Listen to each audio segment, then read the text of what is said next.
Hi friends, welcome to mummy's masala. நீங்கள் எல்லாருமே நல்ல ஹெல்த்தியாக ஹாப்பியாக இருப்பீங்க அப்படின்னு சொல்லி நம்புகிறேன். ரொம்ப சாரிங்க, நிறைய பேர் கேட்கவே ஆரம்பிச்சிட்டிங்க. நம்ம சேனலில் லாங் வீடியோ போட்டு ரொம்ப நாள் ஆயிடுச்சு. இது வந்து பார்த்திங்கன்னா நம்ம மே மாதம் ஊருக்கு போயிருந்தோம் இல்லைங்களா. ஸோ அப்போ எடுத்தது தான். அப்போ நான் என்னெல்லாம் பேக் பண்ணி இங்கே சிங்கப்பூர் கொண்டு வந்தேன் அப்படின்னு சொல்லி தான் நான் உங்களோட ஷேர் பண்ணியிருக்கேன். நிறைய பேர் வந்து இதை ஷேர் பண்ணுங்கக்கா அப்படின்னு சொல்லி வர கேட்டிருந்தீங்க. இப்போ தான் நம்ம நவம்பர் டிசம்பரில் லாஸ்ட் இயர் நிறைய திங்ஸ் எல்லாம் பர்ச்சேஸ் பண்ணிட்டு வந்திருந்தோம். ஸோ ப்ரொவிஷன்ஸ்லாம் நான் எதுவும் பெருசாக வாங்கலை. மற்றபடி பார்த்திங்கன்னா கொஞ்சம் பல்காக என்னால் என்னெல்லாம் ப்ரிப்பேர் பண்ண முடியுமோ அந்த மாதிரி தான் பண்ணியிருந்தேன். அதில் பார்த்திங்கன்னா இந்த ராகி வந்து ஒரு 5 கிலோ பல்காக வாங்கி நல்லா க்ளீன் பண்ணிவிட்டு ஓவர் நைட்டு ஊற வச்சுட்டு நல்லா முளைக்கட்டினதுக்கு அப்புறமா நல்லா நிழல் காய்ச்சலாக காய வச்சு எடுத்திருக்கேன். ஸோ இது வந்து பார்த்திங்கன்னா நிறைய டிஷ்ஷஸ்க்கு யூஸ் பண்ணிக்கலாம். ரொம்ப நாளாக இந்த மாங்காய் வந்து ட்ரை பண்ணணும் அப்படின்னு சொல்லி நினச்சிக்கிட்டே இருப்பேன். ஸோ இந்த தடவை கண்ணில் மாட்டுச்சு. கிளிமுக்கு மாங்காய் தாங்க. நான் ஸ்கூல் படிக்கும் போதெல்லாம் இது நிறைய சாப்பிட்ருக்கேன். ரொம்ப சூப்பராக இருக்கும். ஸோ கிளிமுக்கு மாங்காவை பார்த்தோன்னே வாங்கிடலாம் அப்படின்னு சொல்லிட்டு இது வந்து பார்த்திங்கன்னா ஸ்கின்னே நல்லா கலர்ஃபுல்லாக இருந்துச்சு. நல்லா ஒரு மைல்டான ஒரு ஸ்வீட்னஸோடு அந்த புளிப்பும் கலந்த மாதிரி தான் இருந்துச்சு. தோல் தான் ரொம்ப சவுப்பாக இருந்துச்சு. ஸோ இதுதான் கரெக்டாக இருக்கும். ஆக்சுவலாக பார்த்திங்கன்னா இந்த மாதிரி நம்ம மாங்காய் இந்த மாதிரி ட்ரையாக பண்ணுறப்ப நல்லா ஒரு பச்சை மாங்காயில் போட்டோம் அப்படின்னு சொன்னாக்க நல்லாயிருக்கும். ஆனால் பார்த்திங்கன்னா இனிப்புக்காக வேண்டி நிறைய சுகர் சேர்க்குற மாதிரி இருக்கும். ஆல்ரெடி லைட்டாக புளிக்கிற மாதிரி மாங்காய் சூஸ் பண்ணோம் அப்படின்னு சொன்னாக்கா இனிப்பு வந்து நம்ம கம்மியாக ஆட் பண்ணிக்கலாம். ஸோ மாங்காவை நல்லா வாஷ் பண்ணி எடுத்துகிட்டு அதுக்கப்புறம் அந்த தோலை வந்து நல்லா சீவி எடுத்துடணும். கொஞ்சம் கூட அந்த தோலே இல்லாத மாதிரி நல்லா பீல் பண்ணி எடுத்துகிட்டு அதுக்கப்புறமா நல்லா நீளமாக ஒரு ஃபிங்கர் ஷேப்பில் வந்துட்டு சைஸாக கட் பண்ணி எடுத்துக்கலாம். நம்ம வீட்டிலேருந்து ஒரு பச்சை மாங்காய் அதையும் சேர்த்து நான் போட்டிருந்தேன். அது பார்த்திங்கன்னா கொஞ்சம் புளிப்பாக இருந்துச்சு. இது வந்து அந்த அளவுக்கு வந்து எனக்கு பிடிக்கல. அந்த கிளிமுக்கு மாங்காய் அந்த சவுப்பாக இருக்குல்ல, அது ரொம்ப டேஸ்ட்டாக இருந்துச்சு. இது வீடியோவில் பார்க்கும்போது தாங்க நான் வந்துட்டு நிறையா இருக்கிற மாதிரி இருந்துச்சு. காய பார்த்திங்கன்னா ரொம்ப கம்மியாயிருச்சு. ரெண்டாவது நம்ம வாயும் சும்மா இருக்காது. எடுத்து வாயில் போட்டு சீக்கிரமாக காலி பண்ணிட்டேன். இது வேறு யாரும் பெருசாக சாப்பிட மாட்டாங்க, நான் மட்டும்தான். ஸோ அதனால் கொஞ்சம் தான் நான் ப்ரிப்பேர் பண்ணியிருந்தேன். எங்கள் பாட்டியெல்லாம் பார்த்திங்கன்னா வடுமாங்காய் போடுவாங்க. அவ்வளோ சூப்பராக டேஸ்ட்டாக இருக்கும். ஒரு பீஸ் தான் நாங்கள் லஞ்ச் டைமில் எடுத்து சாப்பிடுவோம். ஆனால் பார்த்திங்கன்னா அந்த டேஸ்ட்டெல்லாம் வந்துட்டு அந்த ரெசிபியெல்லாம் சுத்தமாக எப்படி பண்ணுவாங்கலாம் தெரியல. அவ்வளோ சூப்பராக இருக்கும். வீட்டிலே வந்துட்டு மாமரம் அப்போ இருக்கும். அதுலேருந்து அந்த குட்டி மாங்காய்லாம் வந்து கலெக்ட் பண்ணி அந்த மாதிரி செய்வாங்க. ஸோ இப்போல்லாம் அது மாதிரிலாம் இந்த மாதிரிலாம் ரெசிபியெல்லாம் கிடைக்கவே கிடைக்காது. அவ்வளோ டேஸ்ட்டாக இருக்கும். எங்கள் அம்மா வந்துட்டு மாங்காய் கொஞ்சம் பல்காக ஏதாவது கிடச்சிச்சு அப்படின்னு சொன்னாக்க கட் பண்ணி போட்டு இந்த வத்தல் மாதிரி செய்வாங்க. நம்ம வந்துட்டு மாங்காய் கிடைக்காத டைமில் அதை வந்து சுடுதண்ணியில் கொஞ்சம் ஊற போட்டுட்டு நம்ம சாம்பார் புளிக்குழம்புக்கெலாம் யூஸ் பண்ணிக்கலாம். பட் எனக்கு என்னமோ அது அந்தளவுக்கு அந்த ட்ரை பண்ண மேங்கோ வந்து பிடிக்காது. நான் ஃப்ரெஷ்ஷாகவே வாங்கி தான் சமையலுக்கு யூஸ் பண்ணுறது. கட் பண்ணி வச்சுருந்தேன் அந்த மாங்காய் எல்லாத்தையுமே இந்த மாதிரி இட்லி சட்டியில் கீழே தண்ணி ஊற்றிட்டு மேலாப்பில் இந்த மாதிரி ஒரு ஸ்டீமர் பிளேட் போட்டு அது அழகாக பரவலாக எடுத்து வச்சுட்டேன். இதை வந்து ரொம்ப நேரம்லாம் வேக வைக்கணும்னு அவசியம் கிடையாது. ஒரு 5 to 6 மினிட்ஸ் மட்டும் நல்லா மீடியம் ஃப்ளேமில் வேக வச்சு எடுத்துக்கலாம். சூப்பராக நல்லா ஜம்முன்னு வந்து மாம்பழமெல்லாம் வந்துருச்சு. ஸோ இதை அப்படியே ஒரு பெரிய பாத்திரத்துக்கு ட்ரான்ஸ்ஃபர் பண்ணிவிட்டு இதில் வந்து நம்மளோட ஸ்வீட்னஸ்க்கு தகுந்த மாதிரி நம்ம வந்துட்டு ஆட் பண்ணிக்கணும். சுகரு, நாட்டு சக்கரை எது வேணாலும் போட்டுக்கலாம். நான் ப்ரௌன் சுகர் ஆட் பண்ணியிருக்கேன். கொஞ்சமாக வந்து அந்த ஸ்வீட் என்ஹான்ஸ் பண்ணி கொடுக்குறதுக்காக சும்மா ஒரு பிஞ்ச் ஆஃப் சால்ட் ஆட் பண்ணிக்கிட்டேன். இதை நல்லா பார்த்தீங்கன்னா குலுக்கி விட்டுறணும். வேறு எந்த தண்ணியுமே நம்ம வந்து ஆட் பண்ணக்கூடாது. அந்த மாங்காவும் அந்த ஜீனியுமே வந்து பார்த்திங்கன்னா நல்லா மெல்ட் ஆகி ஒரு மாதிரி தண்ணி விட்ட மாதிரி ஆகும். இதுலேயே நல்லா கிளறி விட்டுட்டோம் அப்படின்னு சொன்னாக்க நல்லா வந்துட்டு அந்த சுகர்லாம் அப்சர்வ் பண்ணிடும். அதுக்கப்புறம் இந்த மாதிரி ஒரு பிளேட்டுக்கு ட்ரான்ஸ்ஃபர் பண்ணி நல்லா தனித்தனியாக நல்லா காய வச்சு எடுத்துக்கலாம். ஸோ அவ்வளோதாங்க. சுகர் வாட்டரில் வந்துட்டு நம்ம ஜூஸ் ஏதாவது பண்ணிக்கலாம். நம்ம வேறு எக்குக்கு தப்பாக இந்த வருஷம் ஏப்ரல் மேலே வந்து மாட்டிக்கிட்டோம். நல்லா பார்த்தீங்கன்னா செம்மையாக வெயில் மண்டையை பொழந்துச்சு. இந்த வெயிலுக்குள்ளே நம்ம எதுவும் பெருசாக ஷாப்பிங்கோ பர்ச்சேஸ்ன்னு சொல்லி வெளியில் எங்கேயும் சுற்றுறதுக்கெலாம் வேலையே கிடையாது. அதனால் வீட்டிலேருந்து ஏதாவது யூஸ்ஃபுல்லாக பண்ணலாம் அப்படின்னு சொல்லிட்டு இந்த வத்தல் தான் பண்ணியிருந்தேன். ஏன்னா நம்ம வீட்டில் வந்து அடிக்கடி கூழ், கம்மங்கூழ், கஞ்சி இந்த மாதிரிலாம் செய்வோம். ஸோ அதுக்கு வந்து தொட்டுக்கிறதுக்கு இது சூப்பராக இருக்கும். ரெண்டாவது கடையிலலாம் வாங்கினோன்னா உப்பு நிறைய போட்டு தாக்கிடுவாங்க. ஸோ நம்ம வந்து பார்த்திங்கன்னா அவ்வளோ உப்பெல்லாம் கன்சியூம் பண்ணுறது உடம்புக்கு நல்லது கிடையாது. ஸோ நம்மளே முடிஞ்ச வரைக்கும் ப்ரிப்பேர் பண்ணி வச்சுக்கிறது நல்ல விஷயம். ஸோ 2 கிலோ தான் அன்றைக்கி வந்து நாங்கள் வாங்கிட்டு வந்திருந்தோம். இதை நல்லா வந்து வாஷ் பண்ணணும். நிறைய பூச்சி மருந்து அடிக்கிறாங்க அப்படின்னு சொல்கிறாங்க. ஸோ நான் வந்து கொஞ்சமாக கல்லுப்பும் மஞ்சத்தூளும் போட்டு நல்லா ஒரு 4-5 வாட்டி வாஷ் பண்ணி எடுத்துக்கிட்டேன். துணிமே நம்ம வாஷ் பண்ணாமல் ஒரு கொஞ்சம் நேரம் வந்துட்டு அப்படியே தண்ணியிலே வந்து ஊற போட்டுட்டு அதுக்கப்புறமா வாஷ் பண்ணுறது தான் கரெக்டாக இருக்கும். ஸோ இந்த மாதிரி நிறைய தண்ணி வச்சு நல்லா மூழ்க வாஷ் பண்ணி எடுத்தேன். இதெல்லாம் கழுவுறதாங்க கொஞ்சம் டைம் எடுத்துச்சு. மற்றபடி பார்த்திங்கன்னா பெருசாக வேலை எதுவும் கிடையாது. ரொம்ப முத்தலாகவும் இல்லாமல் ரொம்ப பிஞ்சாகவும் இல்லாமல் எடுத்துக்கணும். ரொம்ப பிஞ்சாக எடுத்தோம்னா ஒரு மாதிரி கசக்கிற மாதிரி ஆயிடும். ரொம்ப முத்தலாக இருந்துச்சுன்னா ஒரு மாதிரி விதையாக இருக்கும். ஸோ அதனால் இந்த மாதிரி கொஞ்சம் பதமாக பார்த்து நம்ம சூஸ் பண்ணி எடுத்துக்கணும். நல்லா கழுவுன அந்த கொத்தவரங்காயை அப்படியே ஒரு பிளேட்டுக்கு மாற்றிட்டு இதிலிருந்து நம்ம கொஞ்சமாக எடுத்து ஒரு பாத்திரத்தில், நான் வந்து இட்லி பாத்திரம் தான் எடுத்திருந்தேன், அதில் டைரெக்டாக வந்துட்டு அப்படியே அந்த காயை சேர்த்துட்டு இது கூட கொஞ்சமாக வந்துட்டு மஞ்சத்தூளும் அதுக்கப்புறம் கல்லுப்பு மட்டும் ஆட் பண்ணிவிட்டு தண்ணி வந்து ரொம்ப கம்மியாக தான் நம்ம சேர்க்கணும். அதிகமாக சேர்த்துட்டோம் அப்படின்னு சொன்னாக்கா காய் ரொம்ப வெந்து போயிடும். அதுக்கப்புறம் அந்த டேஸ்ட்டும் நல்லா இருக்காது, பதமும் சரியாக வராது. வறுக்கும் போது பார்த்திங்கன்னா அந்த கிறிஸ்ப்னஸ் கிடைக்காது. ஸோ அதனால் கொஞ்சம் பதமாக வேக வைக்கிறதுக்காக வேண்டி தண்ணி வந்து கொஞ்சம் ஒரு டம்ளருக்கும் கம்மியாக தான் நான் ஆட் பண்ணியிருந்தேன். அதுக்கப்புறமா மூடி போட்டு நல்லா ஒரு 7-8 நிமிஷம் வேக வச்சுட்டு அதுக்கப்புறம் எடுத்து பார்த்தோம் அப்படின்னு சொன்னாக்கா ரொம்பவும் குழஞ்சிருக்கக்கூடாது. இப்படி ப்ரெஸ் பண்ணோம்னா லைட்டாக ப்ரெஸ் ஆகணும். ஸோ இந்த அளவுக்கு இருந்தால் போதும். அதுக்கப்புறமா அப்படியே எடுத்து இந்த மாதிரி ஒரு பெரிய பெரிய தாம்பாளத்தட்டுக்கு நான் ட்ரான்ஸ்ஃபர் பண்ணிட்டேன். இது கூடவே பார்த்திங்கன்னா நான் கொஞ்சம் கெட்டி தயிர், அதுக்கப்புறம் வந்துட்டு கொஞ்சம் காரத்துக்காக வேண்டி லைட்டாக ப்ளெயின் சில்லி பவுடரும் சால்ட் இன்னும் கொஞ்சம் ஆட் பண்ணிக்கிட்டு கொஞ்சம் பெருங்காயத்தூளும் சேர்த்துக்கிட்டேன். இதெல்லாம் வந்து கொஞ்சம் எக்ஸ்ட்ரா ஃப்ளேவர் கொடுக்கும். ஸோ டேஸ்ட்டுமே நல்லாயிருக்கும். அதனால் வந்துட்டு இது எல்லாத்தையுமே நல்லா வந்து மிக்ஸ் பண்ணி விட்டுறணும். உப்பு மட்டும் நம்ம கொஞ்சம் பார்த்து அளவாக சேர்த்துக்கணும். ரொம்ப அதிகமாக ஆட் பண்ணிட்டோம் அப்படின்னு சொன்னாக்கா அந்த அளவுக்கு நல்லா இருக்காது. ஸோ இது பார்த்திங்கன்னா நல்லா சிப்ஸு மாதிரியே நல்லா மொறுன்னு சாப்பிடலாம். பசங்களுமே சாப்பிடுவாங்க. நிறையா கொஞ்சம் பல்காக இருந்ததுனால நான் 2-3 தாம்பாளத்தட்டில் இந்த மாதிரி வந்து ஸ்ப்ரெட் பண்ணி விட்டுக்கிட்டேன். ஒத்தையே அந்த மாதிரி நம்ம காய வச்சோம்னா தான் நல்லா சுருள காஞ்சிரும். இது ஒரு 2 நாள் 3 நாளே சூப்பராக காஞ்சி எடுத்துடலாம். நம்ம உடச்சி பார்க்கும்போது அந்த சவுண்டு வரணும். அந்த அளவுக்கு பதமாக காய வச்சு எடுத்துக்கணும்.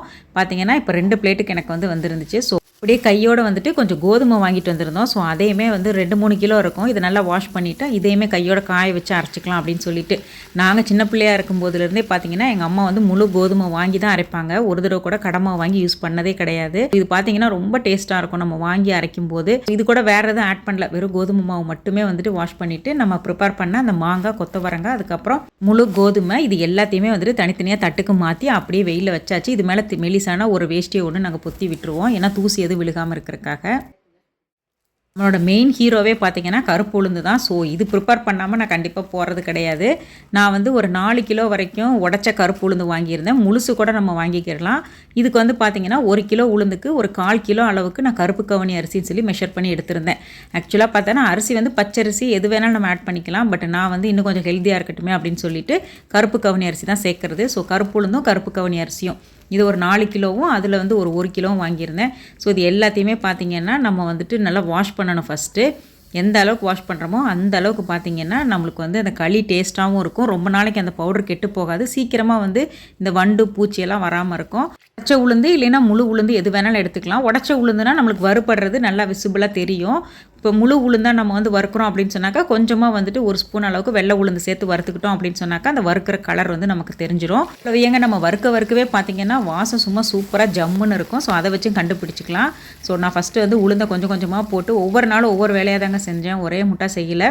ஏன்னா ஒரே முட்டை செஞ்சோம் அப்படின்னு சொன்னாக்கா ரொம்ப கஷ்டமாக போகும். பிரித்து தான் எல்லா வேலையும் பார்த்துக்கிட்டு இருந்தேன். ஸோ கருப்பு உளுந்து வந்துட்டு இந்த மாதிரி வாஷ் பண்ணிவிட்டு பிளேட்டுக்கு மாற்றியாச்சு. இந்த கருப்பு உளுந்து பவுடர் ஒன்று நம்ம ப்ரிப்பேர் பண்ணி வச்சுட்டோம் அப்படின்னு சொன்னாக்கா இதிலேருந்து நிறைய டிஷ்ஷஸ் வந்து நம்ம பண்ண முடியும். ரொம்ப ஹெல்த்தியாக வந்துட்டு இதில் வந்து புட்டு, அதுக்கப்புறம் வந்து கஞ்சி, கூழ், கூடவே வந்து லட்டு மாதிரி ஸ்நாக் பண்ணலாம். ஸோ என்ன வேணால் நிறைய வந்து பண்ண முடியும். கருப்பு கவுனி அரிசி வாங்கும்போது ரொம்ப கவனமாக இருக்கணும். ஏன்னா நிறைய கலர் போட்டு அந்த மாதிரி ஃபேக்காலாம் வருது. ஸோ கொஞ்சம் நேரம் தண்ணியில் ஊற வச்சு நம்ம செக் பண்ணி பார்த்தோம் அப்படின்னு சொன்னாக்கா கலரோ சாயமோ எதுவுமே வந்து வரக்கூடாது. ஒரு மாதிரி இந்த மாதிரி கலரில் இருக்கணும். ஸோ அந்த மாதிரி இருந்தால் மட்டும்தான் பார்த்திங்கன்னா இது வந்து நல்லாயிருக்கும். லாஸ்ட் டைம் எங்கள் ரிலேட்டிவ் ஒருத்தவங்க கருப்பு கவுனி அரிசின்னு சொல்லி கொடுத்துருந்தாங்க. பார்த்திங்கன்னா கழுவ சோப்பாக போகுதுங்க. அப்படி ஒரு சோப்பாக இருக்கும். ஒரிஜினல் கருப்பு கவுனினா இந்த மாதிரி பீட்ரூட்டில் ஸ்கின் என்ன கலரில் இருக்கும் அந்த மாதிரி ரெட்டிஷ் கலக்காமல் அந்த ஸ்கின் என்ன கலரில் இருக்குமோ ஒரு மாதிரி அழுக்கு கலரில் போகும். ஸோ இது பார்த்திங்கன்னா நல்லாவே பியூராக இருந்துச்சு. ஸோ வந்துட்டு நல்லா வந்து வாஷ் பண்ணி எடுத்துட்டு இந்த மாதிரி ஒரு வெள்ளை துணியில் நல்லா ஸ்ப்ரெட் பண்ணி விட்டுறலாம். இந்த உளுந்தும் இந்த அரிசியும் பார்த்திங்கன்னா தனித்தனியாக தான் நம்ம காய வைக்கணும். ஒன்றாலாம் போட்டு காய வச்சிடக்கூடாது. ஏன்னா நம்ம நல்லா காஞ்சதுக்கு அப்புறமா இதை வந்துட்டு நம்ம நல்லா இளம் வறுப்பாக வறுத்து எடுக்கணும். அப்போ தான் வந்து அந்த பவுடர் வந்து சூப்பராக இருக்கும். இது பாருங்களேன் எவ்வளோ சூப்பராக இருக்குன்னு சொல்லிட்டு கழுவுனதுக்கப்புறம் ரொம்ப ஜம்முன்னு இருந்துச்சு. பெரிய அளவில் எதுவுமே வந்துட்டு அழுக்கெல்லாம் எதுவுமே இல்லைங்க. நல்லா நீட்டாக தான் இருந்துச்சு. ஸோ வாங்குறதுமே பார்த்திங்கன்னா நல்ல கடையாக பார்த்து நல்லா சூஸ் பண்ணி வாங்கணும். ஏன்னா சில இதிலெல்லாம் வந்து கல் மண்ணெல்லாம் கலந்துருந்துச்சுன்னா ரொம்ப வீணாக போயிடும் பொடி. ஸோ அதனால் வந்துட்டு வாங்கும்போதே கொஞ்சம் குவாலிட்டியாக வாங்கிக்கிறணும். அதுக்கப்புறம் நம்மளுக்கு டவுட்டாக இருக்குது அப்படின்னு சொன்னாக்கா லைட்டாக வந்து வீட்டில் யாராவது பெரியவங்க இருந்தாங்கன்னாவோ இல்லை நம்மளே கூட லைட்டாக அரிச்சு அந்த கல் எது இருந்துச்சுன்னா எடுத்துகிட்டு அதுக்கப்புறமா நம்ம வந்துட்டு பவுடர் பண்ணணும். ஸோ இது வந்து ரொம்ப கரெக்டாக இருந்ததுனால நான் வந்துட்டு அப்படியே வாஷ் பண்ணி எடுத்துக்கிட்டேன். எப்போ நம்ம இந்த மாதிரி ட்ரையாக வந்துட்டு முன்னெல்லாம் சன்லைட்டில் டைரெக்டாக அப்படியே காய வைப்போம். அப்படி பண்ணுறப்ப இந்த மாதிரி ஒரு மெலிசாக ஏதாவது ஒரு துணியை போட்டு கவர் பண்ணிடணும். அப்போ தான் பார்த்திங்கன்னா தூசி மண் எதுவுமே வந்து அதோட கலக்காமல் நல்லா நீட்டாக கிடைக்கும்.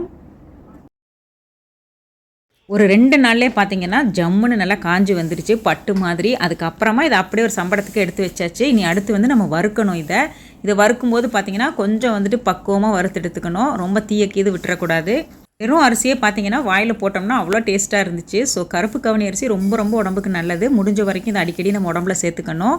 இதுக்கு பதிலாக நம்ம பச்சரிசி கூட சேர்த்துக்கலாம், அதுவுமே நல்லா டேஸ்ட்டாக தான் இருக்கும். ஸோ நம்மளோட இஷ்டம் தான். இல்லை வீட்டில் உள்ள சாதாரண ஒரு பொன்னி அரிசி எது வேணாலும் சேர்த்துக்கலாங்க, நம்மளோட ஓன் சாய்ஸ் தான். இப்போ பாருங்களேன், நான் பேட்ச் பை பேட்சாக வந்துட்டு போட்டு கொஞ்சம் கொஞ்சமாக வறுத்து ஒரு பிளேட்டுக்கு அப்படியே மாற்றிக்கிறேன்.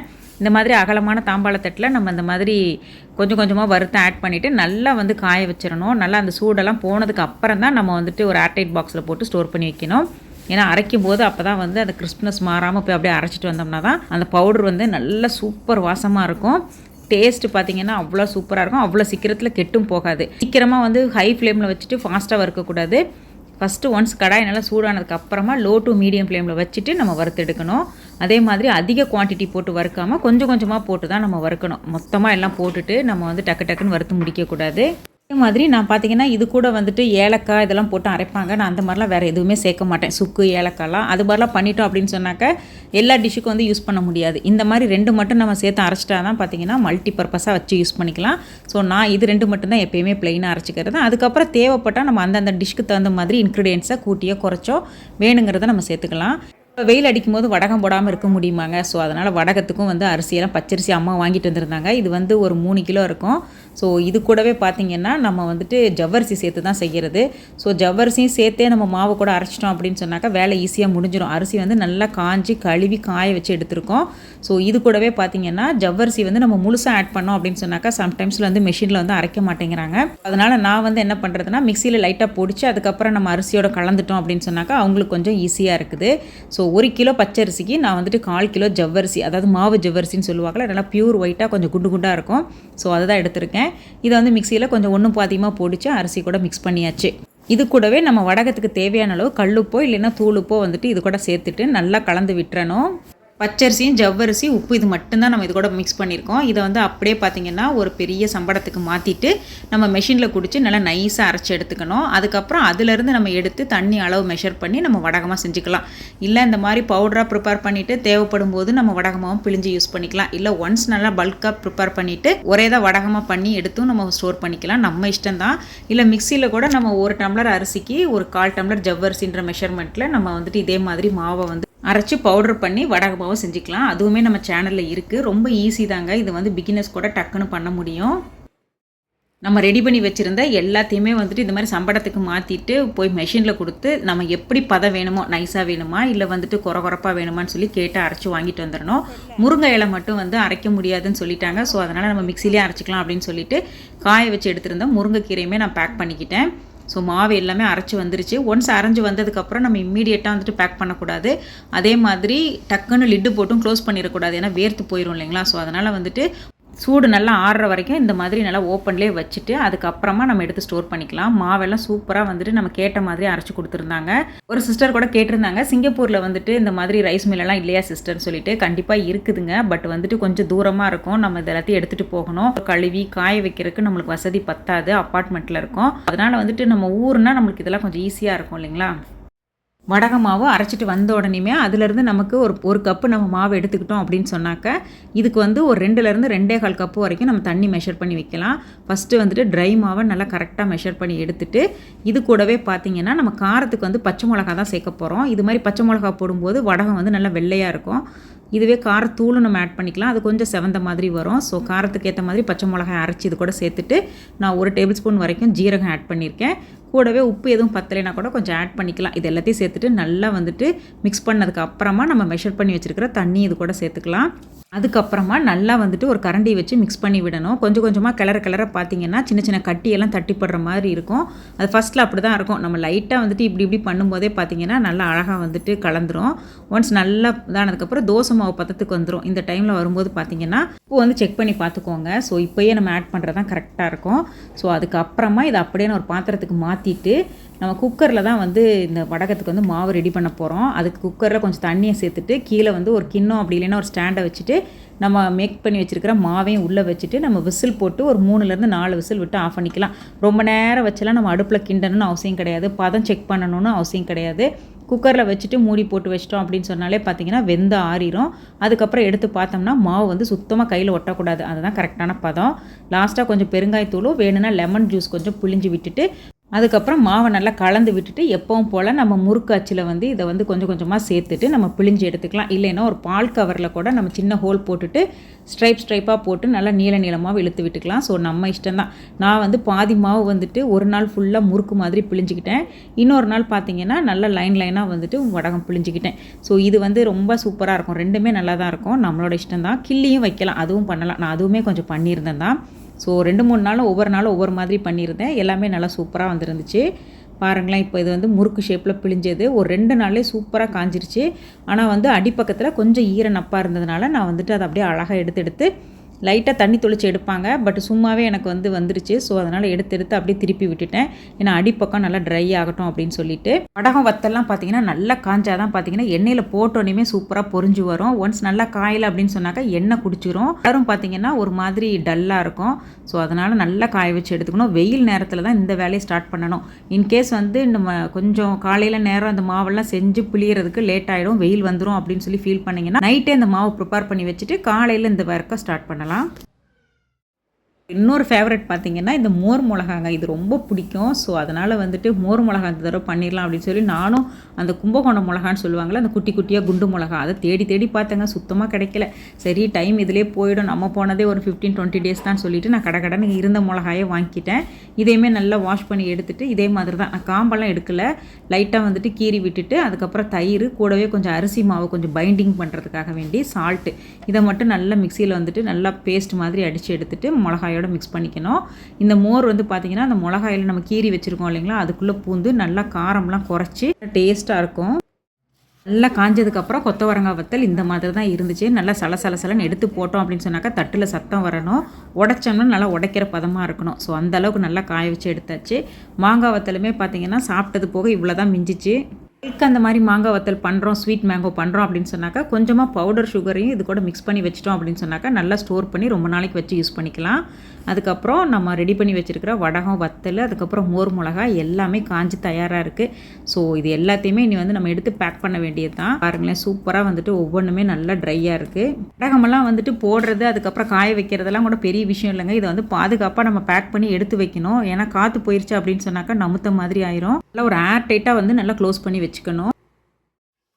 நான் வந்து எப்பயுமே சிங்கப்பூர்லேருந்து வரும்போதே பார்த்தீங்கன்னா இந்த மாதிரி ஜிப்லாக் பேக் வந்து சைஸ் வாரியாக வந்து பேக் பண்ணி எடுத்துகிட்டு வந்துடுறது. ஸோ நமக்கு தேவையானதெல்லாம் வந்து அழகாக இதில் பேக் பண்ணி லாக் பண்ணி செக்யூர் பண்ணிக்கலாம். மற்ற கவர் இந்த மாதிரிலாம் நான் வந்து யூஸ் பண்ணுறது கிடையாது. ஸோ இந்த மாதிரியே பண்ணிட்டோம் அப்படின்னு சொன்னாக்கா அப்படியே டைரெக்டாக நம்ம ஸ்டோர் பண்ணிக்க ஈஸியாக இருக்கும். கொஞ்சம் கூட காற்றும் போகாது, நல்லா ஃப்ரெஷ்ஷாக இருக்கும் மாவு. ஸோ அதனால் பார்த்திங்கன்னா இந்த மாதிரி ஜிப்லாக் பேக் சைஸ் வாரியாக வச்சுக்கிறது, அதில் அழகாக பேக் பண்ணிக்கிறது. கொஞ்சம் கவனமாக பேக் பண்ணணும். ஏன்னா கொஞ்சம் கேப் இருந்தால் கூட பார்த்திங்கன்னா கொஞ்சம் லீக் ஆகிடும். இதை இப்படியே வச்சிட்டோம் அப்படின்னு சொன்னாக்கா அவங்க கார்கோவில் தூக்கி போடும்போது கண்டிப்பாக வந்து ஓப்பன் ஆகிடும். ஸோ இதுக்கு மேலே நம்ம வந்துட்டு அந்த செலோ டேப் போட்டு நல்லா செக்யூர் பண்ணிவிட்டு அதுக்கு மேலே வந்துட்டு நம்ம ஒரு பபிள் ரேப்போ அப்படி இல்லைன்னா ஏதாவது நம்ம துணியெல்லாம் வச்சுருப்போம்ல பேக்கிங்க்கு, அதுக்குள்ளே வச்சு நம்ம அழகாக வந்து கொண்டு வரணும். ஸோ அந்த மாதிரி தான் பண்ணுறது. ஸோ எல்லாத்தையுமே பேக் பண்ணி எடுத்து வச்சாச்சு. சும்மா நான் ரஃபாக வந்துட்டு பேனாவிலே வந்துட்டு புழுந்து அதுக்கப்புறம் அது வந்து ராகி மாவு அப்படின்ற மாதிரி மென்ஷன் பண்ணிக்கிட்டேன். ஸோ அவ்வளோதாங்க, எல்லாத்தையுமே பேக் பண்ணி சூப்பராக எடுத்து வச்சாச்சு. ஸோ நான் இதெல்லாம் தாங்க நான் ஊர்லேருந்து பேக் பண்ணி சிங்கப்பூருக்கு கொண்டு வந்திருந்தேன். ஸோ இதுக்கு மேலே பார்த்தீங்கன்னா மற்றதெல்லாம் கடையில் வாங்கினது தான். அதெல்லாம் என்ன ஏதுங்கிறத வர வ்ளாகில் நான் ஷேர் பண்ணுறேன். இந்த வீடியோ உங்களுக்கு கொஞ்சமாச்சும் யூஸ்ஃபுல்லாகவும் இன்ட்ரெஸ்டிங்காகவும் இருந்துச்சுன்னா மறக்காமல் ஒரு லைக் பண்ணி ஷேர் பண்ணுங்கள். தேங்க்ஸ் ஃபார் வாட்சிங்.